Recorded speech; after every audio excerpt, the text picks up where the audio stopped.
Hello అండి, అందరికీ నమస్తే. చాలా మందికి యూజ్ అయ్యే వీడియో ఇది. ఎంతో మంది పిల్లలు లేక బాధపడుతూ ఉంటారు కదా. అలాంటి వాళ్ళకి ఈ పుత్ర గణపతి వ్రతం అనేది ఒక అద్భుతమైన అవకాశం అన్నమాట. మార్చి 3వ తారీఖు అంటే సోమవారం రోజు మనకి పుత్ర గణపతి వ్రతం వస్తుంది.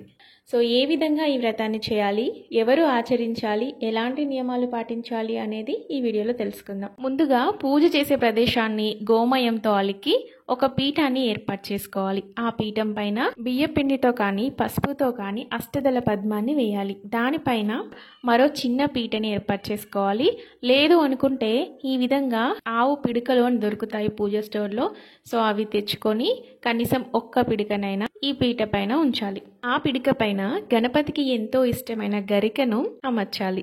ఇప్పుడు ఆ గరక పైన గణపతి విగ్రహం కానీ ఫోటో కానీ పెట్టుకోవాలి. ఫోటో పెట్టుకున్నా కూడా పసుపు గణపతిని ఖచ్చితంగా చేయాలి. అలాగే అమ్మవారిని కూడా చేసుకోవాలి. అంటే పసుపు గౌరమ్మను కూడా పూజలో పెట్టుకోవాలి. తర్వాత పూజలో పెట్టుకున్న దీపాలని ముందుగా వెలిగించుకొని పూజని ప్రారంభించాలి. ఎలాంటి విఘ్నాలు రాకుండా పూజ పూర్తి అవ్వాలని మొదటగా పసుపు గణపతిని పూజించి తర్వాత మనం పూజ చేసే గణపతిని పూజించుకోవాలి.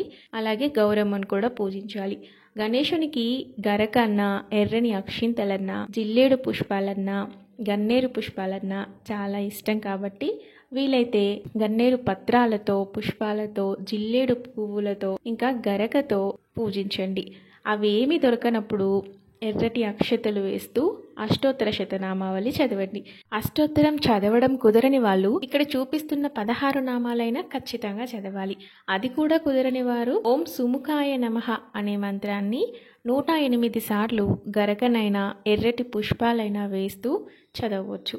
ఆ తర్వాత గణపతికి అటుకులు బెల్లాన్ని నైవేద్యంగా సమర్పించాలి. చివరగా కర్పూర నీరాజనంతో పూజ పూర్తవుతుంది. ఇక ఈ పూజ చేయడానికి పాటించవలసిన నియమాలు ఏంటంటే బ్రహ్మచర్యం పాటించాలి. మాంసాహారం తినకూడదు. ఉదయం నుంచి సాయంత్రం వరకు ఉపవాసం ఉండి సాయంత్రం వేళలో పూజ చేసుకొని ఉపవాసాన్ని విరమించాలి. శయనం చేయాలి. అబద్ధాలు చెప్పకూడదు. ఎవరిని దూషించకూడదు. ఎవరెవరు ఈ పూజ చేయాలి అంటే సంతానం కోసం బాధపడేవారు మాత్రమే కాదు, ఆల్రెడీ పిల్లలు ఉన్న వాళ్ళు కూడా వాళ్ళు క్షేమంగా ఉండాలి, మంచి వృద్ధిలోకి రావాలి అనుకునేవారు కూడా ఈ పుత్ర గణపతి వ్రతాన్ని చేయవచ్చు. సాక్షాత్తు పార్వతీదేవే మనకు అందించిన గొప్ప వరం ఇది. నమ్మి చేస్తే ఖచ్చితంగా ఫలితం ఉంటుంది. చాలా తేలికగా చేసుకునే వ్రతం ఇది.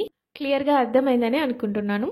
ఏదైనా మిస్ చేసున్నా, ఏదైనా డౌట్ ఉన్నా కింద కామెంట్ బాక్స్లో పెట్టండి. Thanks for watching.